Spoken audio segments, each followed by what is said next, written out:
dulu tombol subscribe, jangan lupa nyalakan loncengnya supaya gak ketinggalan updatean selanjutnya.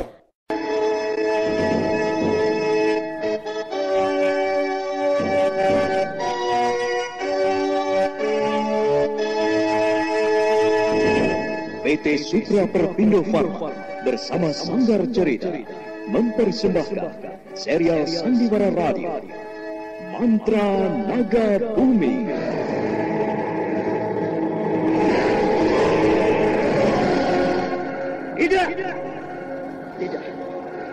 Tidak mungkin, Nimas. Oh, tidak mungkin. Kenapa semuanya bisa jadi begini? Oh. Tidak!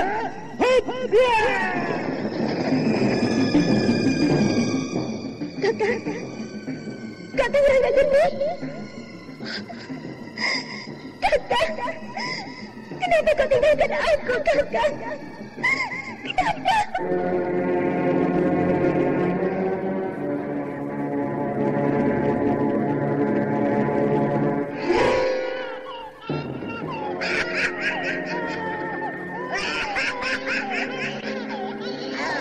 Ini adalah bayi yang kedua yang kudapatkan. Tinggal satu lagi. Dan setelah itu semuanya akan berakhir. Aku akan sempurna. Dan itu berarti kematian bagi kalian semua orang-orang perang cinta.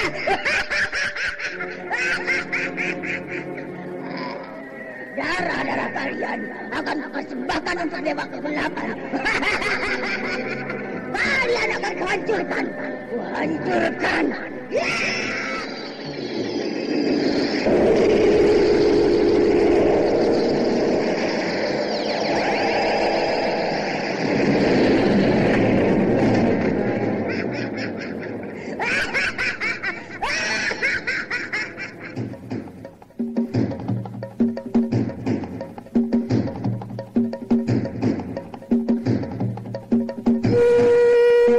Mantra Naga Bumi, sebuah kisah misteri tentang hilangnya kitab Lawang Pitu dan Mahkota Biru, lambang keperkasaan Mataram kala itu.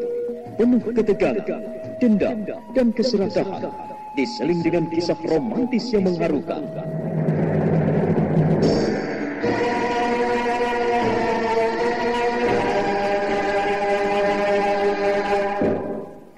Mantra Naga Bumi, ide cerita Totot Prambanan, naskah disusun dan ditulis oleh Chandra Argadinata, teknik dan montase Novin Muhu, ilustrasi musik Frans Harius, dengan sutradara Dian Pertiwi.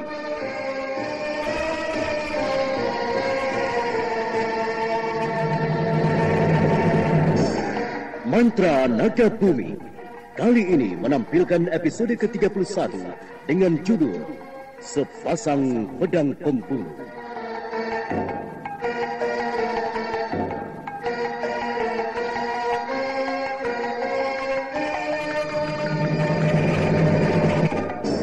Dalam seri yang ke-16 ini didukung oleh para pelakon Ferry Fadli sebagai Rangga Geni, Sulistiawati sebagai Wilantika, Suryadin Tanjung sebagai Ki Tigarwaja, Ananta sebagai Ki Warungga, Buan Nurgus Muryono sebagai Raden Pasupati, Chandra sebagai Ki Barang Sanga, dan Nasri Nurdin pengantar cerita.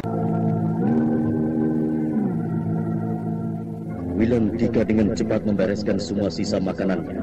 Rangga Geni hanya tersenyum sambil menarik nafas, sedangkan Ki Tigarwaja dan Ki Warungga berbicara tentang panen padi mereka yang berhasil. Tak lama kemudian, Wilantika telah selesai dengan pekerjaannya. Lalu dia mengajak Rangga Geni dan Ki Warungga pergi. Namun baru beberapa langkah mereka berjalan, dari jauh terdengar langkah dan ringgit yang mendekat.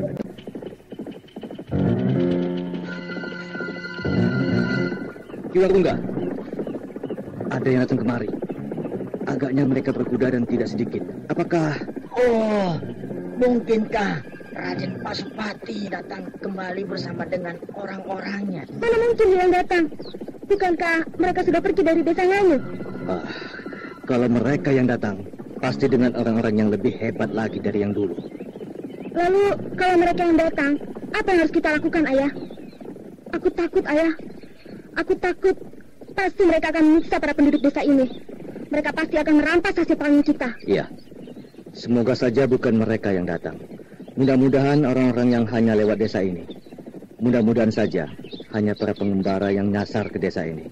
Kau sebaiknya bersembunyi, Wilantika. Hei, Ki Tegar Wajah, kemarilah kau.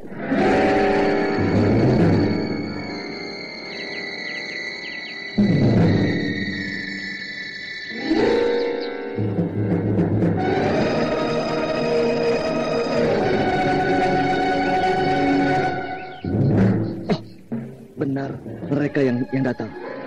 Itu suara Raden Pasupati. Ayah, aku takut, Ayah. Mereka pasti datang dan membunuh kita semua. Merusak orang-orang kampung ini, Ayah. Lalu, apa yang kita lakukan sekarang, Ki?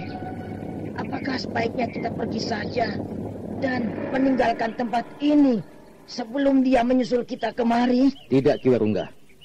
Sebagai seorang kepala pedukuhan, aku tidak mungkin pergi atau menghindar.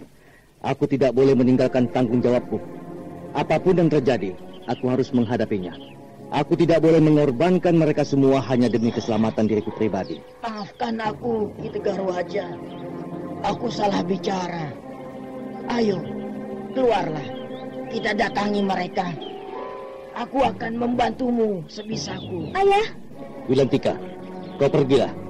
Narangga, bawalah Wilantika. Selamatkan dia. Aku yakin kali ini benar-benar akan terjadi pertumpahan darah di sini. Mungkin hanya kali ini aku minta pertolonganmu. Bawalah putriku. Bantulah dia. Jaga dirinya baik-baik. Maaf, Ki Tegar Wajah. Maaf, Paman. Aku lupa. Begini.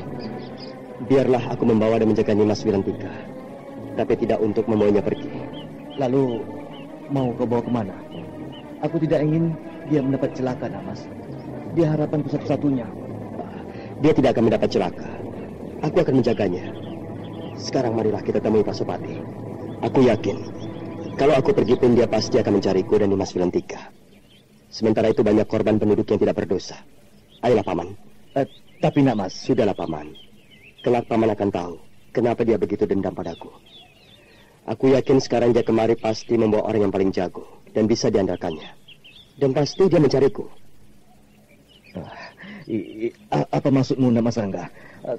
Aku tidak mengerti. Nanti Paman akan mengerti. Sekarang ayolah kita keluar sebelum ada korban dan sebelum mereka membakar padi di cikar milik kita. Walaupun dalam keadaan bingung dan tak mengerti, akhirnya Ki Tegar Wajah mengikuti langkah Rangga Geni yang memimpin Wilantika jalan di muka.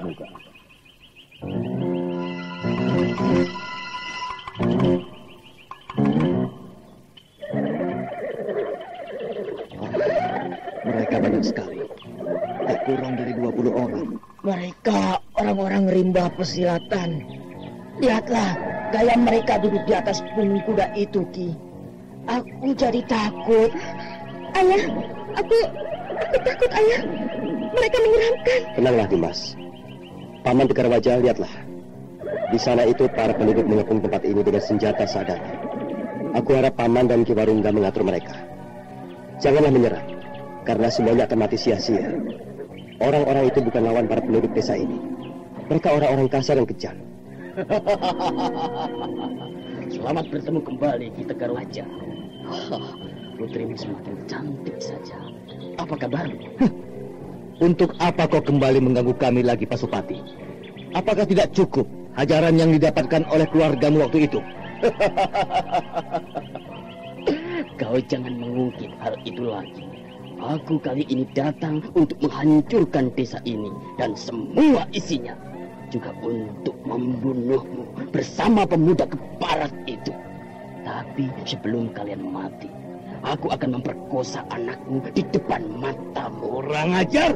Anak setan! Keluarlah kau dari sini. Jangan harap kami akan diam. Kalian akan berhadapan dengan penduduk desa Pedukuhan ini. Lihatlah di sekitarmu. Mereka tak akan ada artinya. Mereka akan mati. Mereka akan kami remukkan semuanya. Dan kau, Rangga, kau akan menerima pembalasanku. Aku akan menghancurkanmu. Sebagaimana kau menghancurkan keluargaku. Aku akan membalaskan semuanya. Kau, apa kebenaran yang dikatakannya itu, nak, Mas?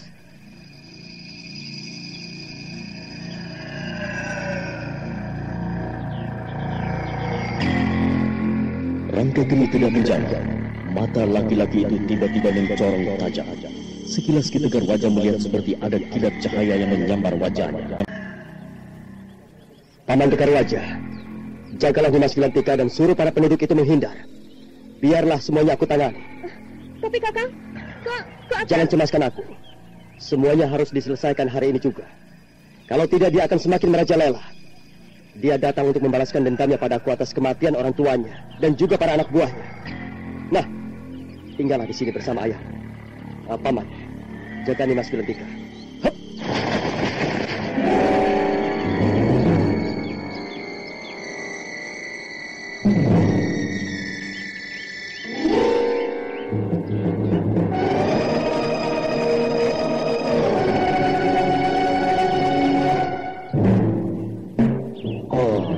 Ki Tegar Wajah, siapa anak Mas Rangga itu sebenarnya? Dia... Entahlah, selama ini dia hanyalah seorang pemuda yang lembut dan tidak banyak bicara. Dia adalah pemuda yang kita tolong dari sergapan harimau hutan itu. Tapi, apakah kita bermimpi?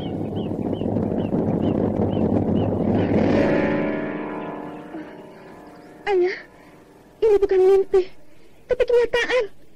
Sekarang sebaiknya kita ikuti apa yang dikatakan oleh Kakang Rangga. Suruh orang-orang itu mundur, Ayah. Iya. Hei, kalian semua mundur! Jangan ikut campur! Mundur semuanya! Bagaimana dengan Nak Mas Rangga? Bukankah dia butuh bantuan? Kita belum tahu siapa dia dan sampai di mana kemampuannya. Aku yakin tak sembarang orang mampu menghadapi musuh sebanyak itu. Apalagi mereka itu sepertinya dari kalangan pesilatan dan pembunuh bayaran. Orang di samping Raden Pasupati itu agaknya guru dari sebuah padepokan, atau paling tidak tokoh dari rimba hitam. Entahlah, aku pun tidak tahu. Aku jadi bingung. Entah mengapa aku jadi ingin menuruti apa yang dikatakan oleh anak itu. Tadi aku melihat kelihatan tajam dari matanya menyambar mataku. Ada yang aneh pada anak itu. Ayah, apakah tak ada cara lain untuk membantu Kakang Rangga? Aku takut dia mendapat celaka, Ayah. Musuhnya banyak sekali. Pasupati itu orang kejam dan jahat. Selama ini dia menyiksa Kakang Rangga. Dia memukuli Kakang Rangga. Sekarang mana mungkin Kakang Rangga menghadapi mereka seorang diri, Ayah? Bukankah tadi kau yang menyuruhku mengikuti apa yang dikatakan oleh Nak Mas Rangga? Agar menarik dan menyuruh orang itu menyingkir. Sekarang setelah mereka mundur, kenapa kau malah cemas?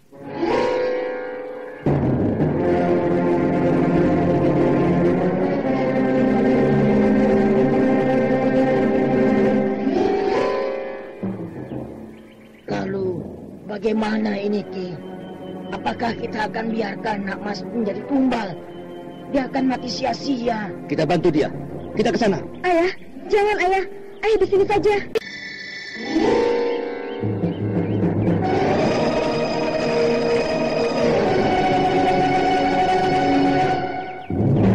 Ki Tegar Wajah menarik nafas panjang. Dia memandang pada putri, lalu mengarah kepada Rangga Geni yang kini sudah berada di antara orang-orang Pasupati.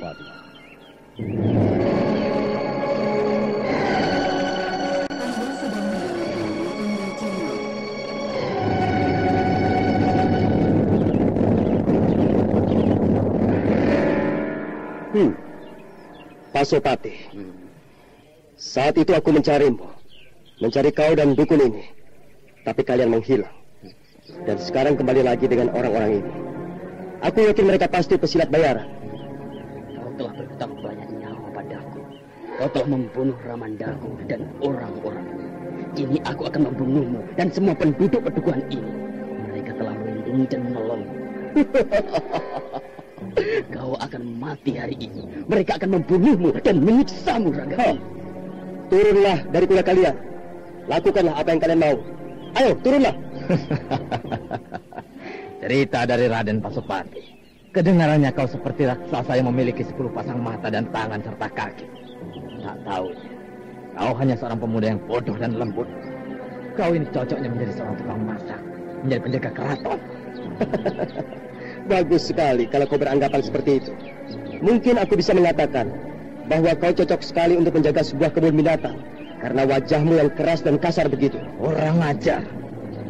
Kau belum mengenalku, anak setan. Kita memang belum saling berkenalan. Kita hanya bertemu di sini. Dan Pasupati dengan pengecut memperkenalkan kita. Sayang sekali kau mau jadi budak pangeran pengecut itu. Orang ajar. Jaga mulut. Kalau kau ingin selamat. Kau terlalu kasar, Kisanak. Turunlah. Kalau kau ingin menangkapku untuk Pasupati. Kurasa kau dibayar mahal untuk menangkap. Di barang sangat. Sudah, bunuh dia. Tangkap dan seret dia di depan para penduduk pedukuhan ini. Kenapa kau tidak melakukannya sendiri, Pasupati? Aku yakin kau memang tidak memiliki kemampuan. Oh, jangan terlalu kurang ajar. Sekarang kau menyerah. Kalau tidak, kau akan menyesal. Kau akan kubunuh setelah kusiksa di sini. Dan perempuan itu akan kuperkosa di hadapanmu serta orang tua. Karena aku yakin, dia pasti mencintaimu. Ayo, menyerahlah. Ayo, berikan tanganmu untuk kuikat. Ayolah. Kau dibayar untuk membunuhku. Kau tentulah seorang pesilat ulu. Tapi kenapa kau berlaku seperti perempuan? Melakukan penawaran segala. Kalau kau sanggup mengikat tanganku, kenapa tidak kau lakukan saja sendiri? Atau kau ajaklah anak buahmu untuk menangkapku? Kurang ajar.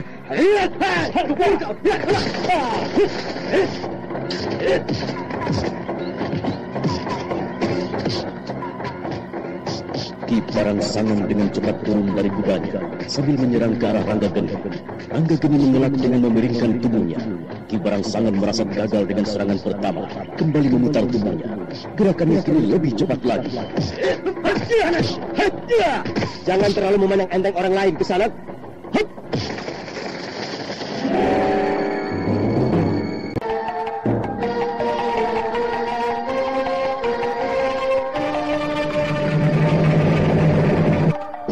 Nah, saudara pendengar, bagaimana kisah selanjutnya?